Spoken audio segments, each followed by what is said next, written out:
Olá, hoje é dia de cafezinho e de um bom papo, um papo gostoso com você. Bom estarmos juntos para mais este Café e Fé, onde nós temos como objetivo proclamar, anunciar o que é bom, a boa notícia do Evangelho que liberta, do Evangelho que esclarece, do Evangelho que traz vida e vida em abundância, do Deus que se encarnou para salvar a gente da maneira toda errada que nós vivemos neste mundo. E sempre nós estamos trazendo um companheiro para conversar aqui no nosso Café e Fé. E mais uma vez, o Pedro Medeiros é o nosso convidado. E hoje nós vamos trabalhar um pouco sobre um assunto importante, que é carregar, levar a cruz, a obra da cruz. A cruz que tira o peso, que tira a culpa, que tira a vergonha, que tira o medo, que tira tudo aquilo que nós herdamos do velho Adão. E você sabe que também aí na sua tela estão os links das nossas redes sociais para que você possa conhecer mais do material e também participar. Nós contamos com as suas orações, isso é muito importante. Nós contamos com a sua participação compartilhando esses vídeos, esse material para propagar a palavra de Deus, você sendo um mensageiro também, e até fazemos esse pedido, se for da possibilidade e da vontade do Senhor na sua vida, de contribuir para a sustentabilidade do programa. O Senhor tem garantido e tem usado pessoas para isso. E nós agora vamos parar um pouquinho e você pode pegar a sua xícara para tomar o cafezinho, e nós vamos já já começar com o nosso Café e Fé.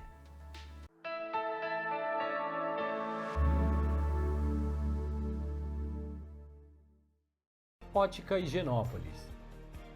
Há 35 anos no mercado óptico de Londrina, sempre com novidades em produtos e tecnologia.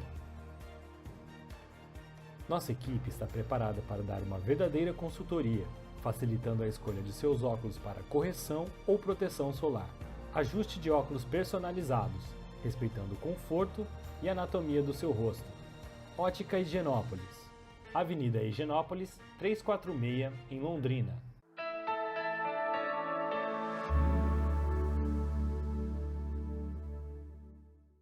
Jesus estava conversando e ele resolveu dar um papo geral, uma conversa assim.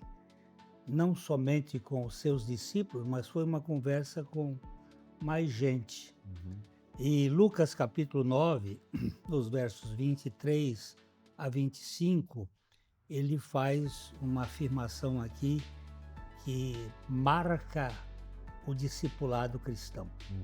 Você pode, Pedro, dar uma lida nesse texto para a gente considerar alguns pontos? Vamos lá.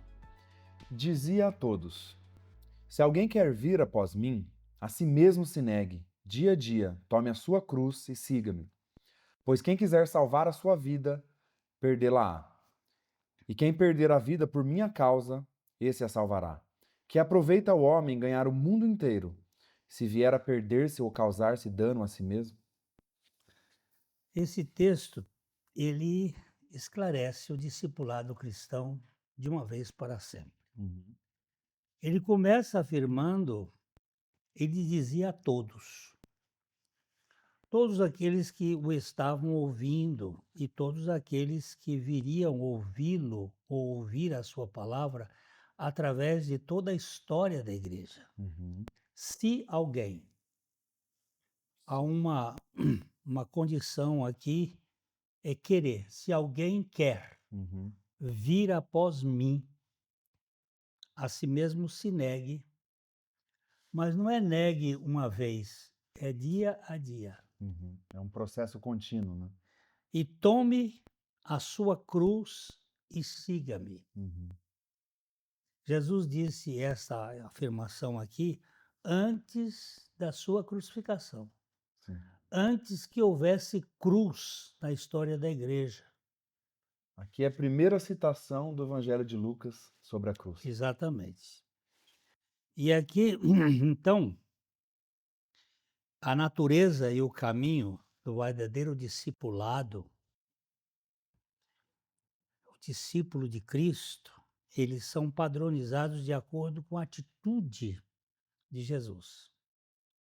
E para onde ele estava indo, ou seja, renunciar-se a si mesmo e à morte na cruz. Quando nós olhamos o versículo anterior a esse texto, que é o versículo 22, ali Jesus ele fala sobre os requisitos necessários de Deus para o Messias.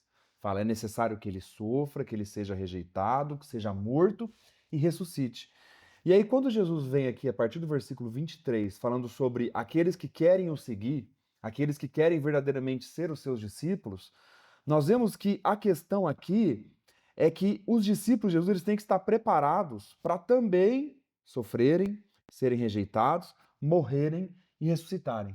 Então aqui nós vemos uma maravilha que é a identificação do discípulo de Cristo com o próprio Cristo. Cristo, né? Jesus ele convida o discípulo para o caminho do Calvário, para o caminho da morte, para o caminho da cruz, né, pastor?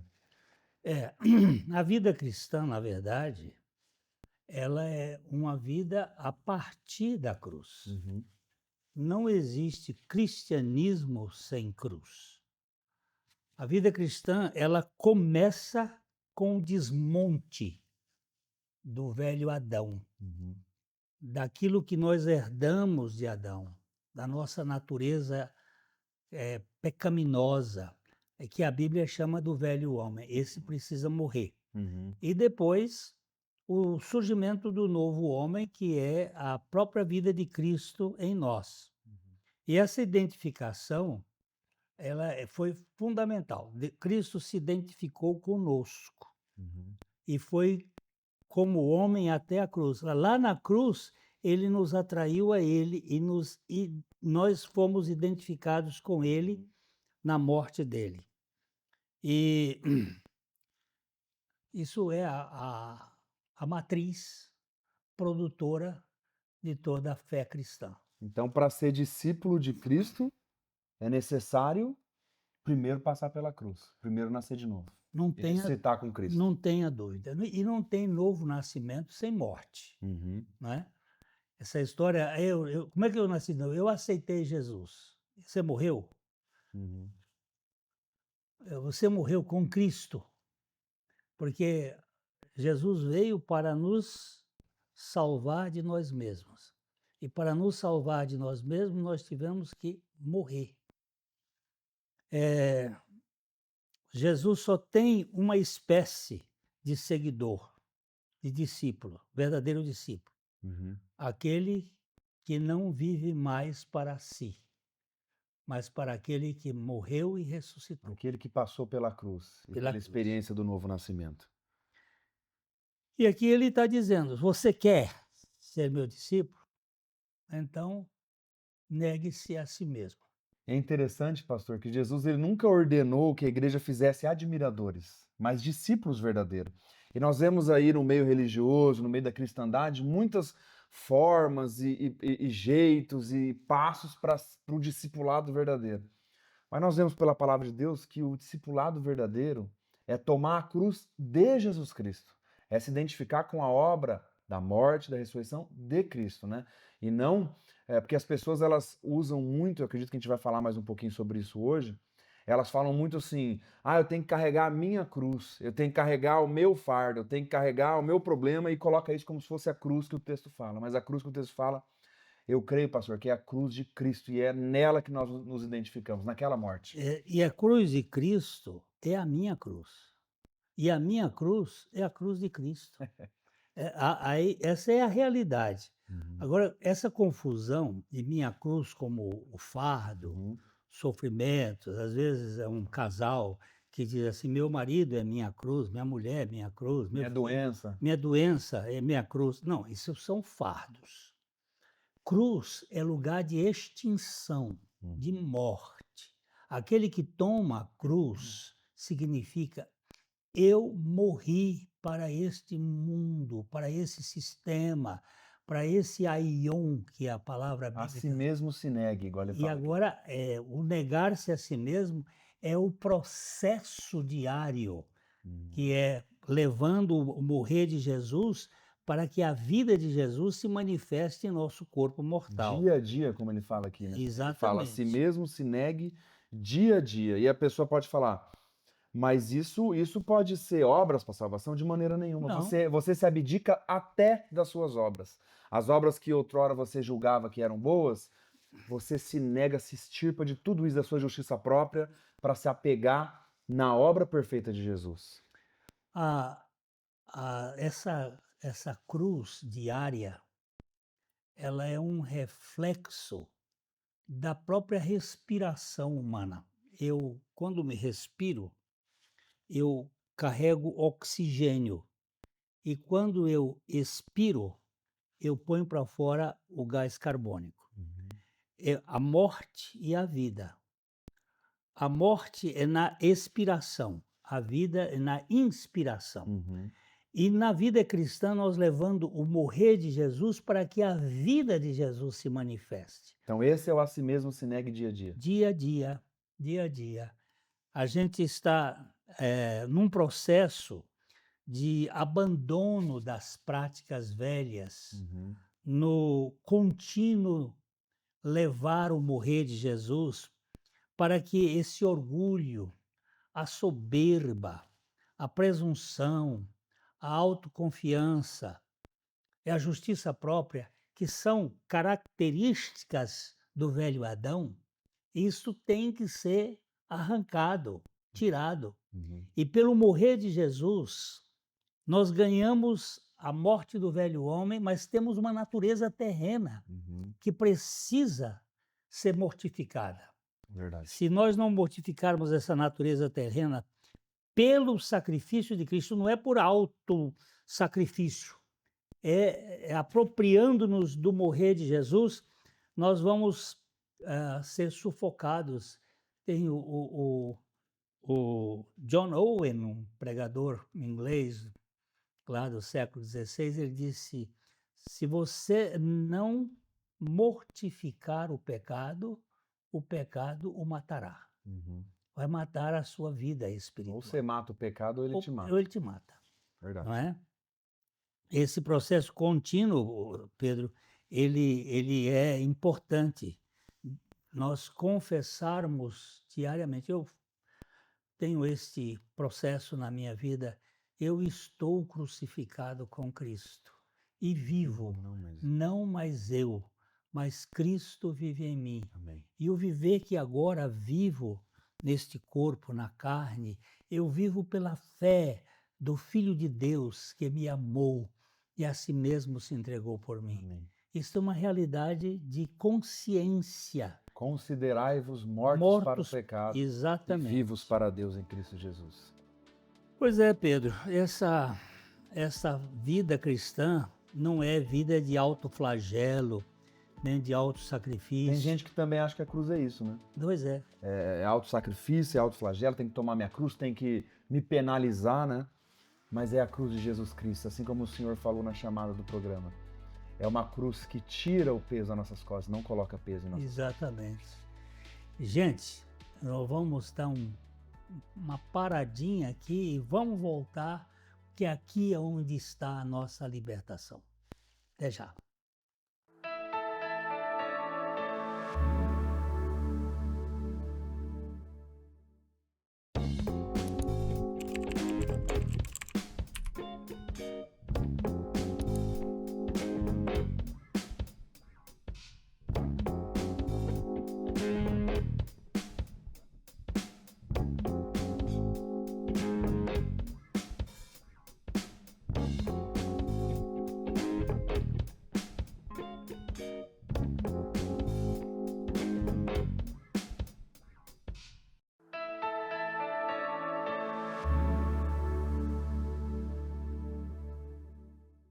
o versículo 24, o que ele diz aí? Lucas 9, 24. Pois quem quiser salvar a sua vida, perdê-la-á. E quem perder a vida por minha causa, esse a salvará. Aqui nós temos um paradoxo, né? Paradoxo. Um paradoxo. Ganha para perder E perde e para ganhar. perde para ganhar. Esse jogo aqui, né? Quem quiser perder a sua vida, esta vida no original é psique, é a vida da alma, é a vida do ensoberbecimento. E vai ganhar a vida Zoe, a vida de Deus. É uma substituição de vida. Aquele que quiser ganhar a vida, ele vai perder. Aquele que se apegar a esse sistema vai perder a vida vai eterna. perder a vida eterna. Mas aquele que abdicar, que deixar para lá essa vida que é finita, que acaba, ele vai ganhar uma vida infinita, uma vida eterna. Só dá para perder essa vida, essa primeira que o senhor mencionou, na cruz. Na cruz. Não adianta a pessoa achar que não, então eu vou perder minha vida, eu vou abrir mão, vou autoflagelo, autossacrifício, obras, não. Muitos tem que perder essa vida na cruz. Muitos confundem.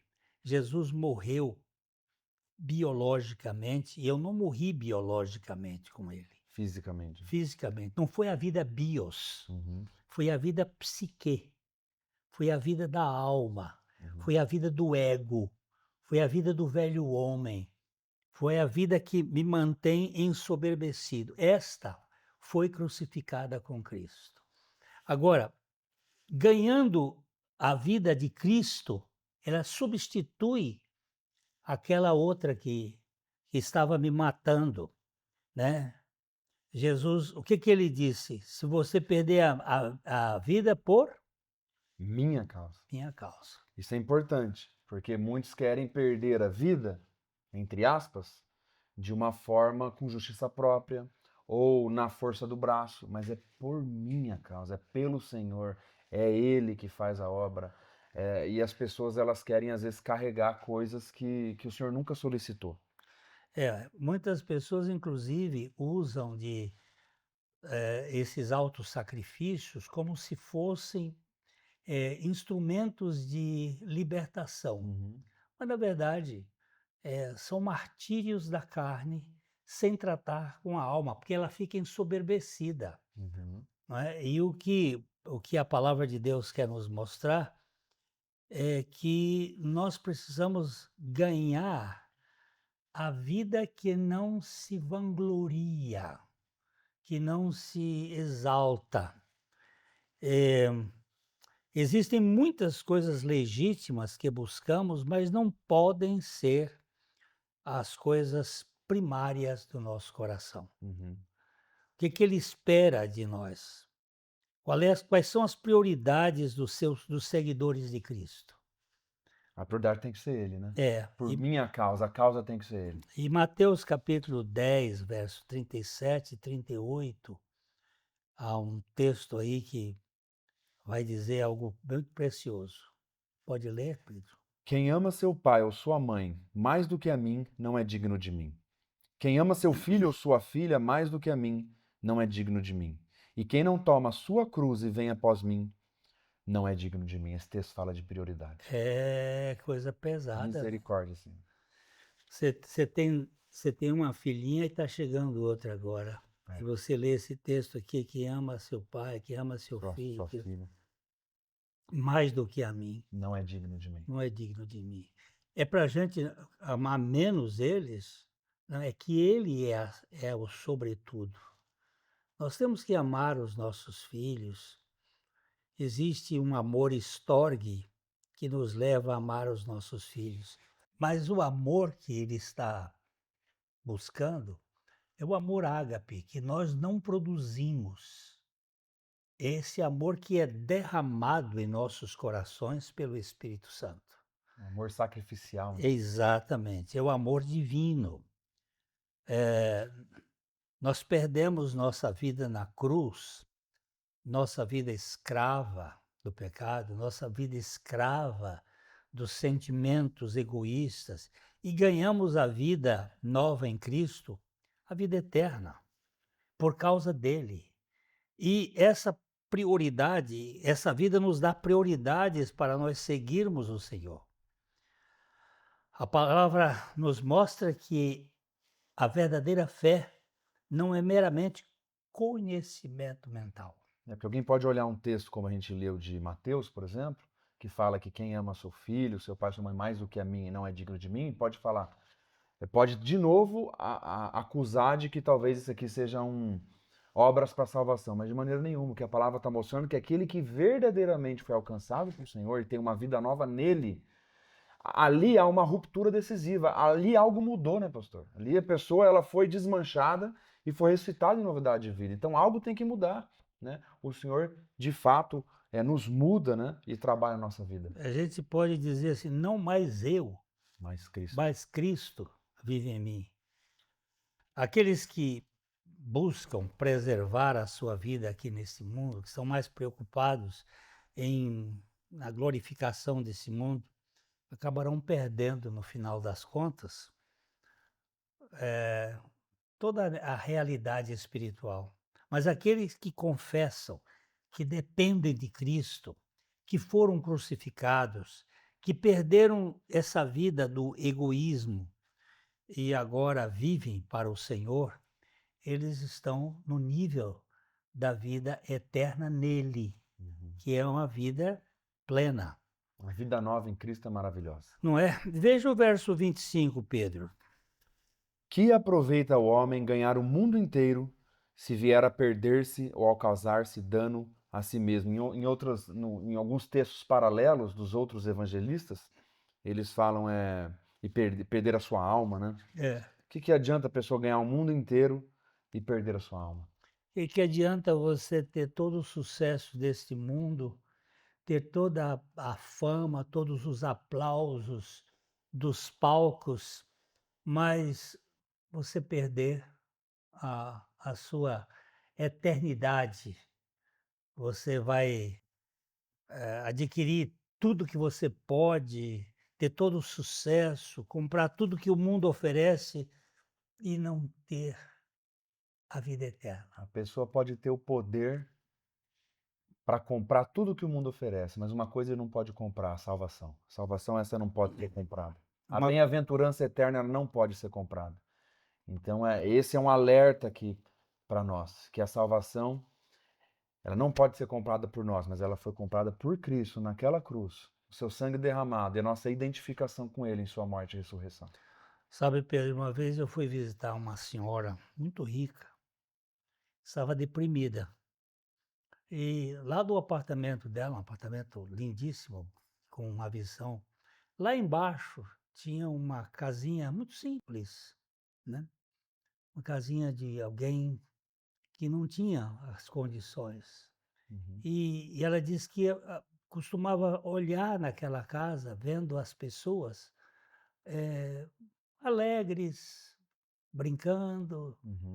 E ela disse assim, eu gostaria de não ter nada disso que eu tenho, se eu tivesse a vida daquelas pessoas. Aquela alegria, né? Ela achava que aquelas pessoas ali tinham uma vida.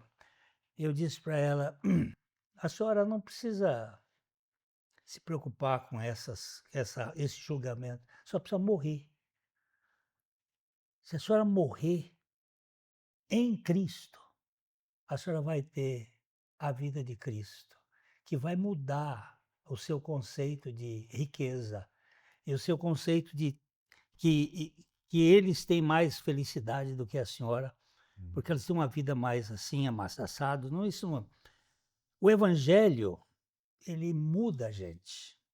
Hoje nós estamos vivendo um conceito de pseudo-evangelho, não é, Pedro? É verdade. Essa cultura gospel, humanista, que o homem é o centro e que precisa ter prosperidade, que precisa ter bem-estar, como se o senhor fosse um gênio um Papai Noel. utilitário, né? E quando a palavra fala aqui, né, quando Jesus fala aqui, o que adianta um homem ganhar o mundo inteiro e perder a sua alma, né? E nós vemos algumas histórias assim mirabolantes, que até podem ser verdadeiras, de pessoas, eu creio que são verdadeiras, de pessoas que venderam sua alma para o diabo. Só que a gente às vezes só se atenta em histórias espantosas, quando muitas pessoas hoje em dia estão vendendo suas almas ao inimigo, quando não reconhecem a obra de Cristo e de uma forma muito mais sutil, também tem perdido a sua alma. Também não adianta nada buscar, assim como essa pseudo-religião, essa religião que tem aqui hoje, esse pseudo-evangelho, né? Falso, que fala de prosperidade, que se apega nessas coisas, mas que de fato não está no Senhor, né? De que adianta tudo isso se não tiver o Senhor e se for perder a sua alma? Vocês estão prestando atenção aqui? Não é a religião A ou B, não é a igreja que tem placa esta ou aquela, é Cristo. E o que ele fez, a obra dele e nós nele, não mais eu, mas Cristo. Eu perdi a minha vida para este mundo, para as coisas deste mundo, mas eu tenho Cristo e ele me satisfaz. Você, o que você tem experimentado? Ou você está atolado nas coisas deste mundo e sem perspectivas de real significado existencial e vida abundante? Pedro, dá uma palavrinha final aqui que estamos terminando. Que cruz que você tem levado? Que cruz que nós temos levado? Será que são cruzes que vêm de nossos esforços, de nossas pseudo-capacitações, ou será que é de fato a cruz do Senhor Jesus Cristo?